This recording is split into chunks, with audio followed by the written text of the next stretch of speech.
Father, in the name of Jesus, through the power of your Holy Spirit, we thank you, Lord God, for this wonderful day. Though it's raining outside, but still it's beautiful. Why? Because you are good and you are faithful to us, and that will never change, Father. So thank you, Lord God, for all your sons and daughters in this room, in this church, Lord God. I know, Lord Jesus, that they are here, Father, to receive from you. So today, Father, I pray that you will fill their hearts, Lord God, with your words, Father. All of us, Lord God, are ready to receive your words today, Lord God. And so, Father, as we hear your word, may it be, Father, it will go into our hearts, Lord God. And one day, Father, we will see the fruits of your words, Lord God, that is in our hearts, Father. So we bless you today and we honor you. This is our prayer. In Jesus' name we pray. Amen and amen. So let's go. Ayan. May question lang ako sa inyo. Sino po sa inyo dito ang may prioridad sa buhay nila? That you know in your heart that you have a priority in life.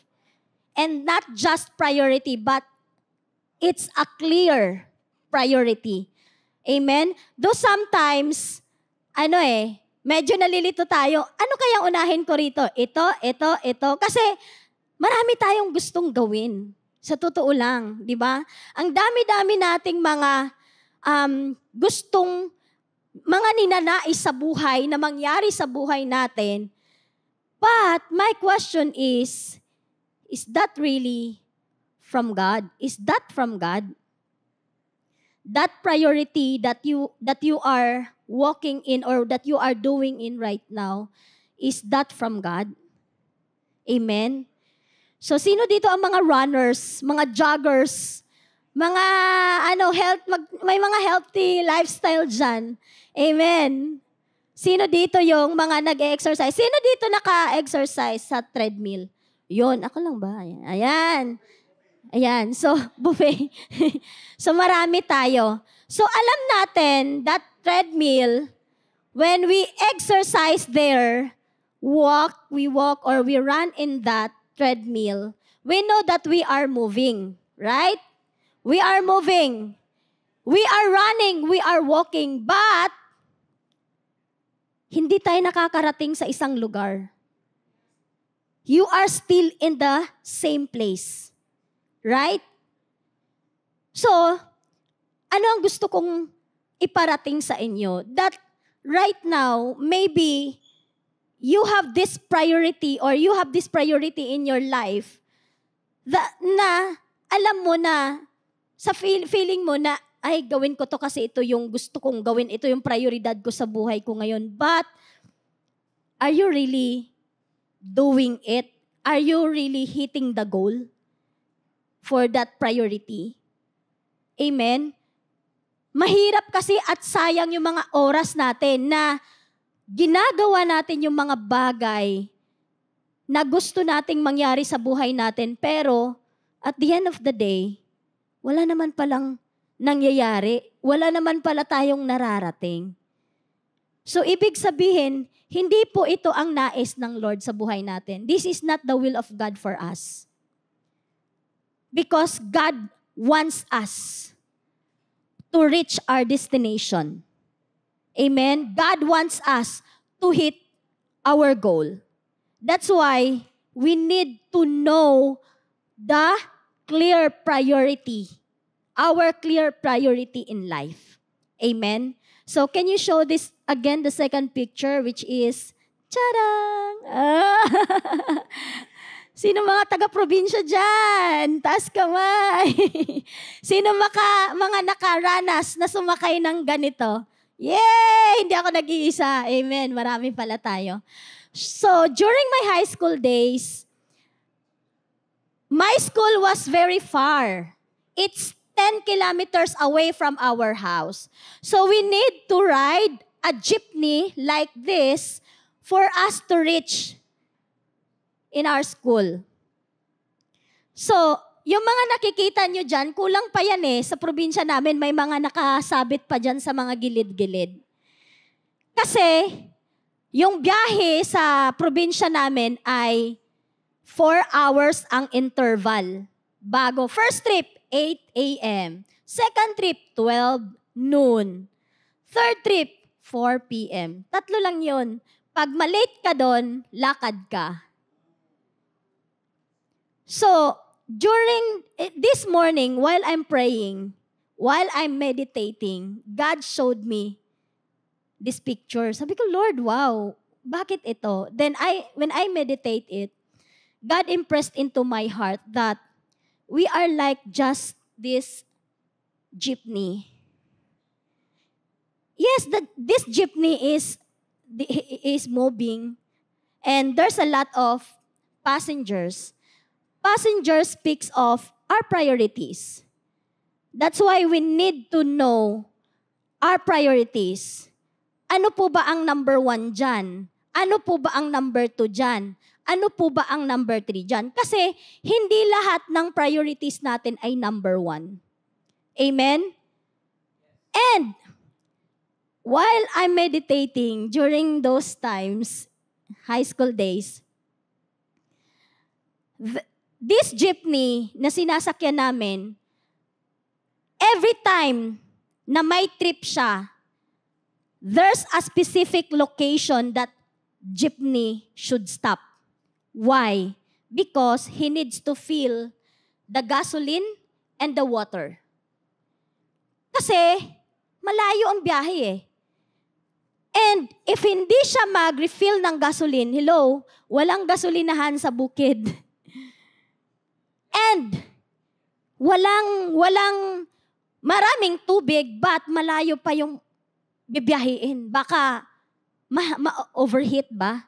Ma-overheat. Hindi makakatakbo yung sasakyan, yung jeepney. So, bilang tayo, mga kapatid, the people in here speaks of, our priorities. But we should learn how to pause and how to stop. To what? For us to be filled with heavenly advice from our pastors, with the infilling of the Holy Spirit, with the guidance of the Word of God. We need to pause. Because as you can see, there's a lot of priorities. There's a lot of things that is going on in our lives. That's why God is teaching us, pause. Hey, you need me. You need the refueling. You need the water. Because if you don't refuel your gas, and if you don't fill the water tank in your jeepney, you will be dry out. That's why God is telling us, especially sa mga busy people dyan, amen, don't forget to pause, to pray, to worship, and to just allow the Holy Spirit to fill us. Amen? We really need it. We are not a superwoman. We are not a superman. Amen? So, right now, I wanna share to you about, the title of this message is, First Things First. Amen? Living by God's Kingdom Priority. Amen? So, let's learn and let's know what is our top priority in all of those things.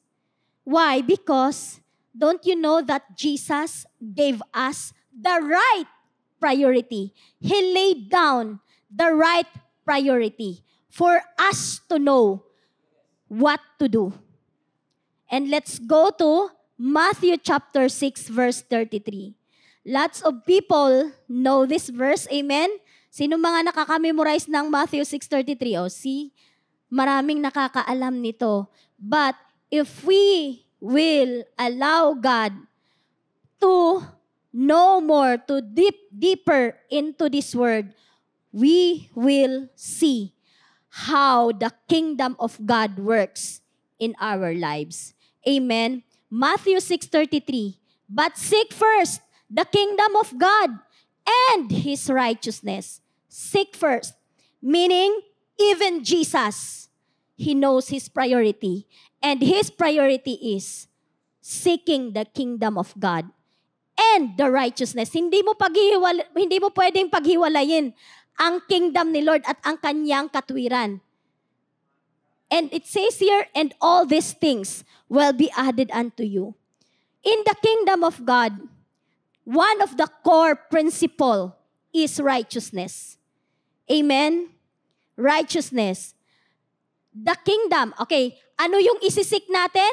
The kingdom of God. Next, His righteousness. But we will go first into this first, which is the kingdom of God. So what is the kingdom of God? The kingdom of God is not religion. Amen? Baka isipin nyo, relihiyon yan. No, it's not religion. Kasi when we talk about God, ay relihiyon yan. No. The kingdom of God is not a religion. The word kingdom in Hebrew word is mamlaka. M-A-M-L-A-K-A-H. Mamlaka is the same word, dominion. Amen? This is the same word God uses in the book of Genesis chapter 1 verse 26. Amen? Can we show that verse in Amplified Version? Genesis chapter 1 verse 26. It says there, let us. Sino yung us na yon? Very clear. Father, Son, Holy Spirit. Make man in our own image, according to our likeness, not physical, but spiritual personality and moral likeness. Let them have complete authority. In other version po, it's the word complete authority is dominion over the fish of the sea and the birds of the air. Amen? And let's read in New King James Version.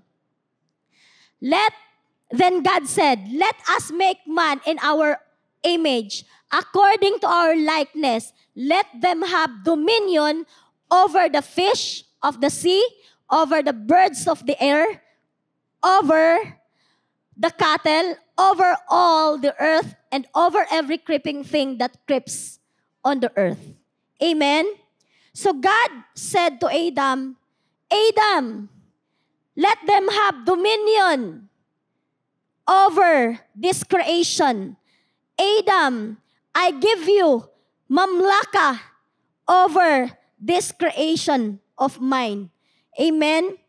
Dominion over the earth. So Adam was created to be a ruler, a king over the earth, under the jurisdiction of heaven. Amen? So, kingdom means governing influence of a king over a territory, producing culture and moral standard. Meaning, kingdom is a country. Kingdom is a government. Rulership, not religion. Amen? So, yun yung sinasabi ni Lord. Seek God first. Amen? Seek the kingdom of God first and His righteousness. Hebrews chapter 11 verse 16. But now they desire a better, that is a heavenly country. Therefore God is not ashamed to be called their God, for He has prepared a city for them. Meaning in this verse, heaven is a better country. Amen? Heaven is a better country. In essence, earth was supposed to be a colony of heaven. We were sent to earth. Adam was sent to earth to colonize earth with heaven's culture, heaven's nature, and heaven's morality. Amen? Adam, in the beginning, was sent to colonize earth with heaven's morality. Amen? So, it means earth was meant to be a place where the rule culture, the authority of heaven are expressed just like a colony reflects the government. Amen? So earth was supposed to be like heaven. Amen? The earth, the kingdom, the earth was supposed to be like heaven. In the beginning, Adam was created by God as ruler under heaven's authority. Amen? But because of disobedience, because Adam break the law, God set a law in the beginning. Hey, don't eat the fruit at the center of the Garden of Eden. But what happened? He break the law. He disobeyed. He broke the law. He disobeyed the law. That's why disobedience came in. Sin came into this world. Adam lost that dominion God has entrusted to him. The mamlaka, the dominion that God has given to him. It's all lost because of his disobedience.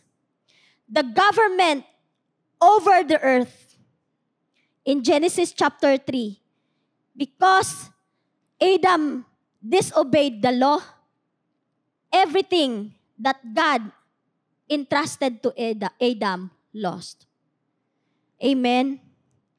But in Isaiah chapter 9 verse 6, it says here, "For unto us a son, a child is born. To us a son is given, and the government will be on his shoulders." Amen.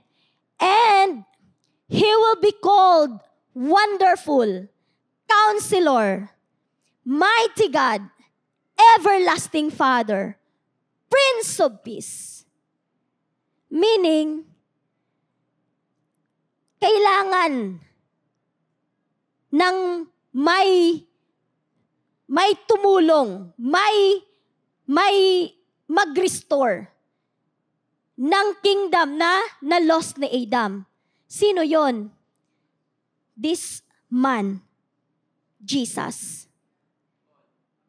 God, He sent His one and only Son for Him to restore the kingdom which Adam lost. Amen? In Matthew chapter 3, verse 1 to 3, "In those days, John the Baptist came preaching in the wilderness of Judea and saying, 'Repent, for the kingdom of heaven is at hand. For this is he who was spoken by the prophet Isaiah.'" Nabasa lang natin kanina, Isaiah chapter 6 verse 9. "Saying, the voice of one crying in the wilderness, 'Prepare the way of the Lord, make His path straight.'" Amen. John the Baptist was the first to proclaim it. What? To repent. For the kingdom of heaven is at hand. John the Baptist, he preached it where? In the wilderness. Preparing for the way of Jesus. Restoration for the kingdom. Jesus later echoed the same message in Matthew chapter 4, verse 17. From that time, Jesus began to preach and to say, "Repent, for the kingdom of heaven is at hand." John the Baptist and Jesus both preach repentance. Why? Because wala namang deserving, wala namang may kakayahan na mag-restore ng kingdom. Only Jesus. But when Adam lost that dominion, all of us, that dominion also is lost. That's why Jesus and John the Baptist preach this message to repent. Why? Because the kingdom of God, the dominion of God is at hand. You can gain it again. Through what? Through your repentance, by believing Jesus as your Lord and Savior, by accepting Him. You can have that again. Amen. We can have that again. So meaning, Jesus did not bring religion. Jesus restored the kingdom, the dominion, the mamlaka, which Adam lost. Amen. Praise God. Jesus restores the kingdom, which is, this is the original plan of God in the beginning. Right? This is the original plan of God in the beginning. To what? To save humankind. To save mankind. Jesus restored. Amen. Thank you, Jesus. He restored the rulership for humanity, God's rulership for humanity. He did not create new religion, but He restored the kingdom. Amen. God knows that right now we fall short. We are not perfect. All of us, there's none righteous, no, not one. Romans 3:23. And all of us are deserving to be dead because of His one and only begotten Son. He died for us so that we become the righteousness of Christ Jesus. We become alive in Him. Amen? Every person belongs to a country. Amen? Lahat ba tayo belong sa isang country? Amen? Saan nga tayo belong ngayon? Philippines!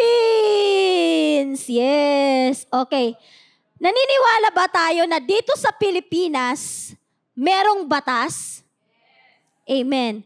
Sa kingdom din ni God, meron ding batas. Amen? So meaning, hindi lang sa Pilipinas, hindi lang sa kingdom ni Lord, even in other country, there's a law. Amen? There's a law. Then, we need to, because we need to obey that law for us to remain a good standing with our government. Kailangan nating sundin yung mga batas na yon.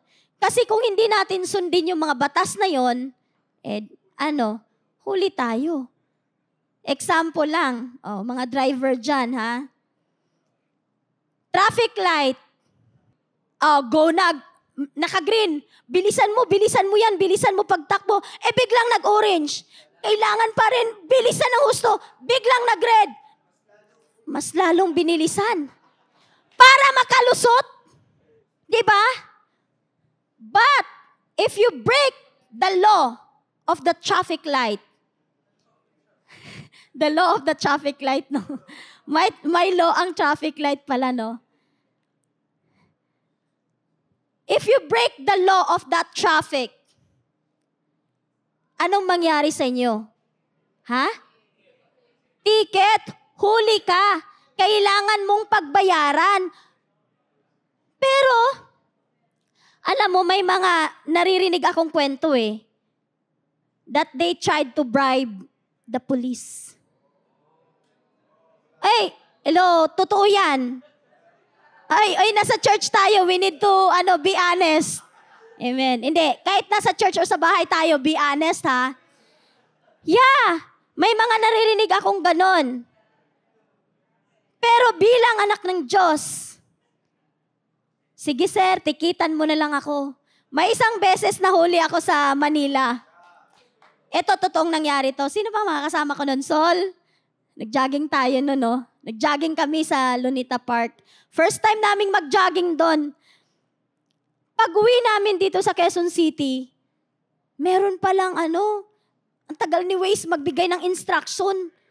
Imbis na kanan, ay naghintay ako ng instruction, ang bagal niyang magbigay. So ang inisip ko, sige kakaliwa na lang ako. Bigla siyang nagsabi na kanan.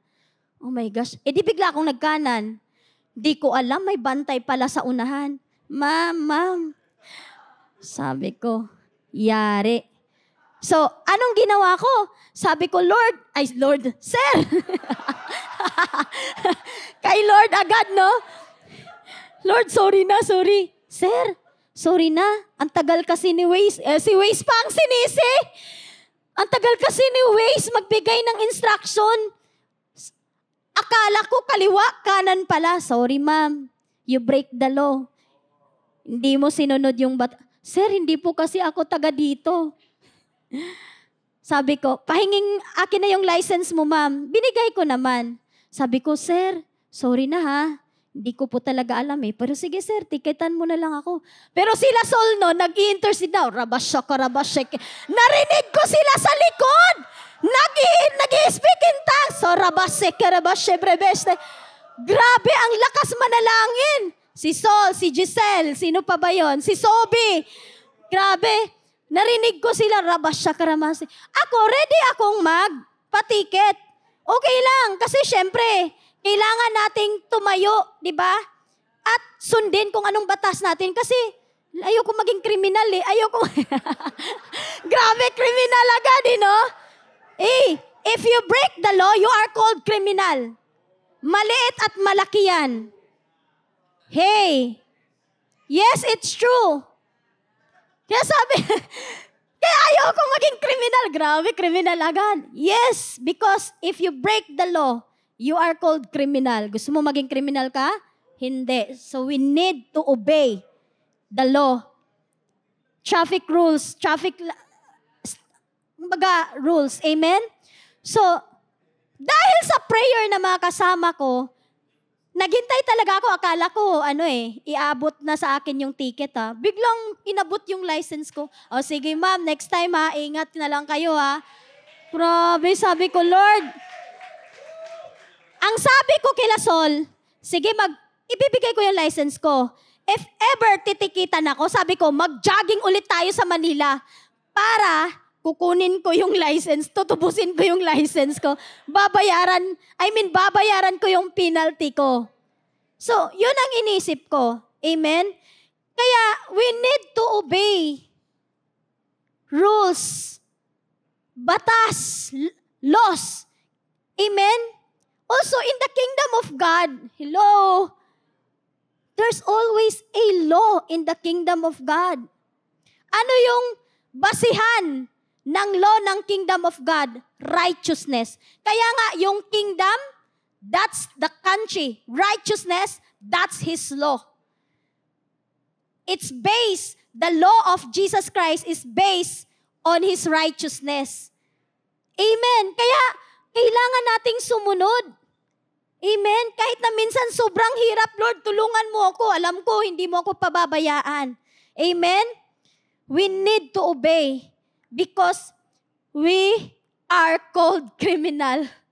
If we violated the regulation and the laws of a country. Amen? Ang matindi pa niyan, maliit lang yan eh. Traffic light lang yan eh. Paano kung example lang may napatay ka? Matinding kaso yun. Anong mangyayari sa'yo? Kulong. Yung iba, death sentence, lifetime kulong, di ba? And, barado ka na, sira na yung pangalan mo sa buong bansang Pilipinas. Pag lumabas ka, sorry, you are not allowed to go out of the country. Why? Because you have violated the law of this nation. It's the same thing sa kingdom ni God. That's why we need to obey the law.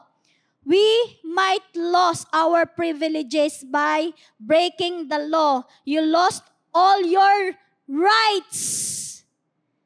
Lahat ng mga benefits na binibigay sa atin ng gobyerno, sorry, hindi mo na makukuha yan. Diba? But in the kingdom of God, we have a right. To what?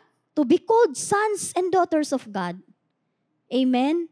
That's our right standing in Jesus Christ.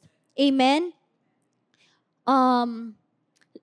Let's go to righteous. Yeah. So what is this? That's about the kingdom. Now let's go to seek first the kingdom of God. Next, His righteousness. What is this righteousness all about?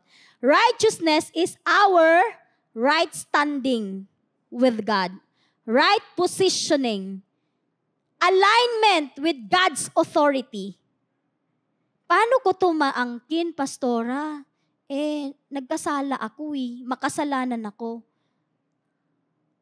Our right for us to become righteous is to be born again. We need to be born again for us to be right in God. Amen? And being born again, if you receive Jesus Christ as your Lord and Savior, then that's your right standing. Your right standing right now in the Lord, in God, is you are His sons and daughters. We are His sons and daughters. So what happened to that dominion? Because Jesus gained it, restored it again. Now, that dominion, that rulership is already in you. It restored back. By who? By Jesus. Amen? In the kingdom of God, things are different. The words of the king are the law. Amen?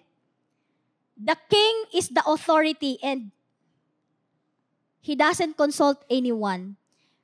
In a democratic or republic, power is divided among the people. Amen? Dito sa atin, ganun tayo 'di ba? Kaya medyo may peace. Amen?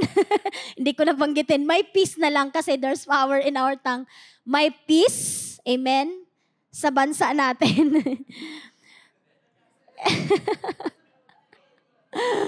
Amen. But power is divided among the people, among the governments and the courts. That's why there's no unity, right? Divided. But in the kingdom, power is one place. It's in the king himself. Amen? And who is that king? The most important person in the kingdom is the king. Amen? Because without the king, a country will not run properly. It will become chaos. Just like in the beginning, when God created the world, it's chaos, it's darkness. Amen? Magkakagulo yan. That's why we need someone, like example sa bansa natin, we need a president for us to have peace in our nation. Amen? Kasi naniniwala ako na wala namang ibang nais ang government natin kundi umangat ang bansa natin at magkakaisa tayo. Amen? Amen. That's why, in the kingdom, as I have said, the king is the most important person. That's why in Matthew chapter 6 verse 9, this is about the prayer that Jesus modeled to us. But, hindi lang model but sabi dito sa New International Version, ang sabi dito, this then is how you should pray. Ganito daw po tayo manalangin. Our Father, in heaven, hallowed be your name. Your kingdom come. Your will be done. Where? On earth as it is in heaven. Kaya lagi nating pinapanalangin na, Lord, the kingdom of heaven will be done. Your will in your kingdom, Father, will be done here on earth as it is in heaven. It's always a parallel. Amen. God's kingdom. That's actually, hindi lang to model of prayer, but Jesus taught us to pray this prayer. Let your will be done, Father. Your kingdom come, your will be done. Where? Hindi naman sinasabing sa Mars Di ba? But sa earth, here on earth, as it is in heaven. Amen? Jesus, the promised King. Jesus, the righteous King. Jesus, the servant King. Jesus, the sacrificial King. Jesus, the shepherd King. Jesus, the resurrected King. Jesus, the eternal King. He is the King of Kings and the Lord of Lords.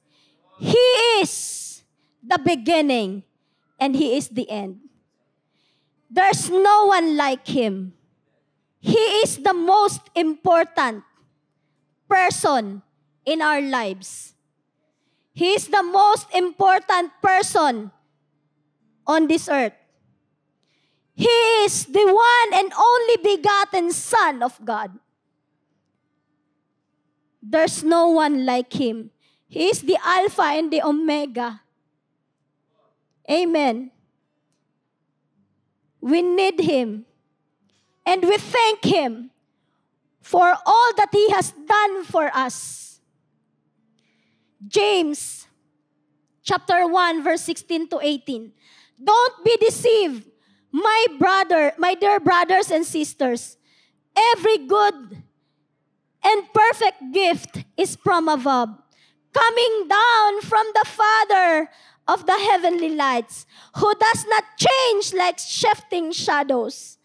Our God never changed. He is the same yesterday, today, and forever.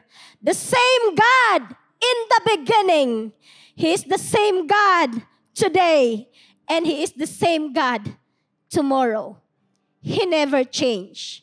He chose to give us birth through the word of truth, that we might be a kind of first fruits of all He created.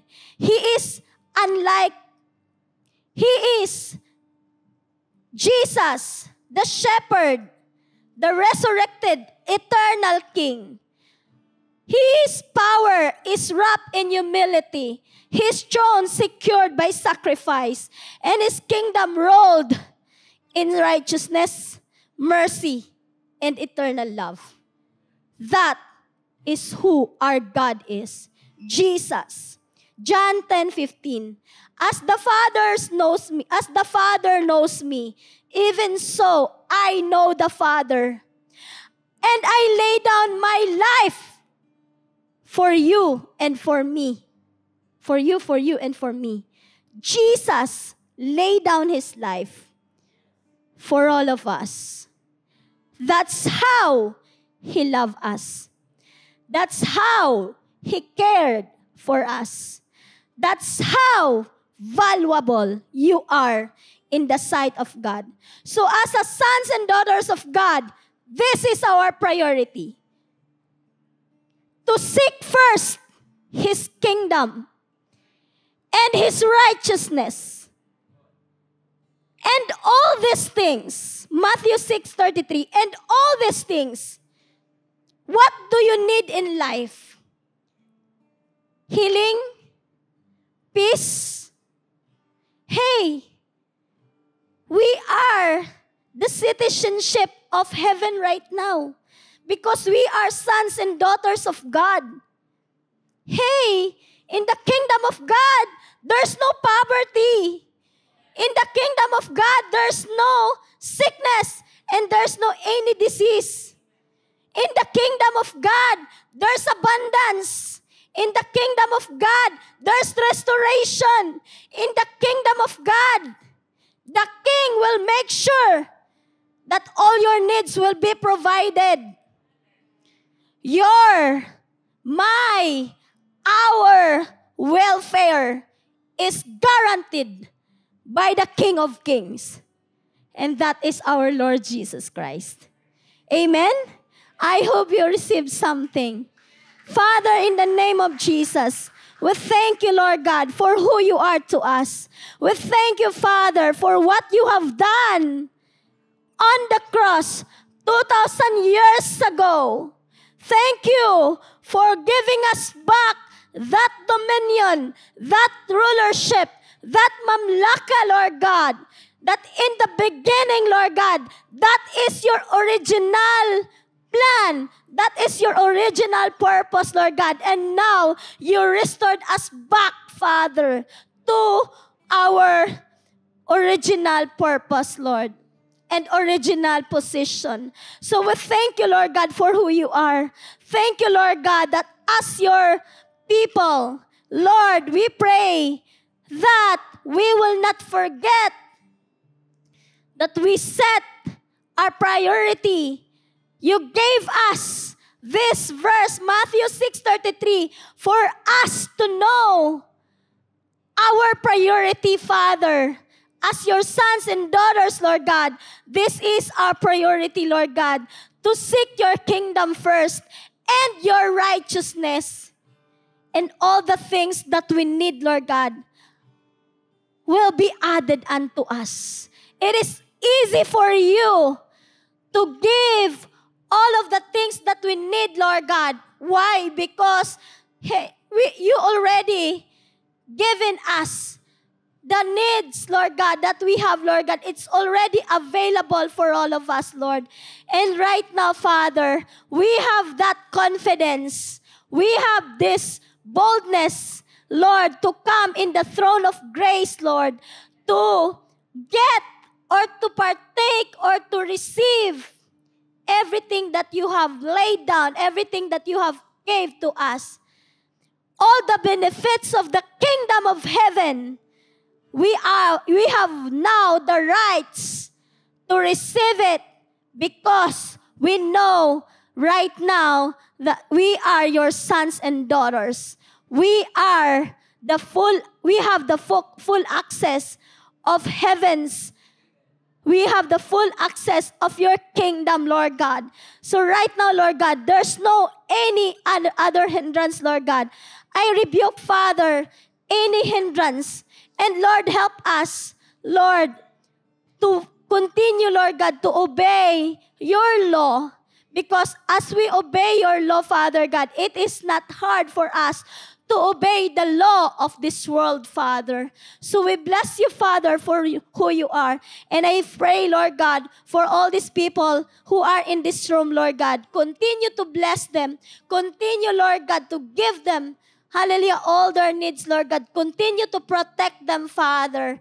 And may your gracious hands, Lord God, forever and continually, Lord God, pour out and give all your blessings to each one of them, Father.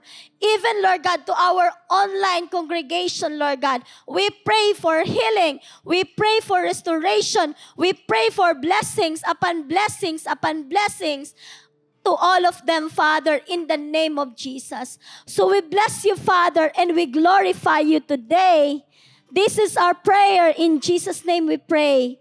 Amen and amen.